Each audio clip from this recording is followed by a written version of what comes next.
શક્તિદૂત 2.0 યોજનાનો રાજ્યવ્યાપી શુભારંભ થયો છે। નાયબ મુખ્યમંત્રી હર્ષ સંઘવીના હસ્તે પ્રારંભ। ગીર સોમનાથમાં રમત સંકુલનું વર્ચ્યુઅલી લોકાર્પણ થયું। સિન્થેટિક ટ્રેકનું હર્ષ સંઘવીએ વર્ચ્યુઅલી ખાતમુહૂર્ત કર્યું। ગાંધીનગરના મહાત્મા મંદિરથી વર્ચ્યુઅલ માધ્યમથી જોડાયા હર્ષ સંઘવીએ રમતગમતના ક્ષેત્રના વિકાસ પર ભાર મૂક્યો। શક્તિદૂત 2.0 યોજનાથી ખેલાડીઓને મળશે પ્રોત્સાહન। આજરોજ ગુજરાત સરકાર દ્વારા સ્પોર્ટ્સ અને રમતગમતના ક્ષેત્રે શાંતિદૂત 2.0 યોજનાનું જાહેર કરવામાં આવી છે।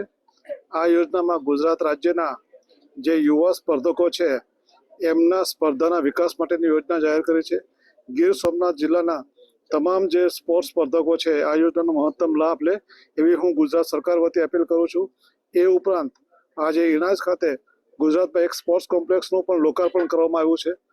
ગીર સોમનાથ અને આજુબાજુના જે જિલ્લાના લાભાર્થીઓ જે સ્પર્ધકો છે એ પણ આ યોજનાનો લાભ લે એ માટે હું આપ સૌને ફરીવાર એક હૃદયપૂર્વકની અપીલ કરું છું।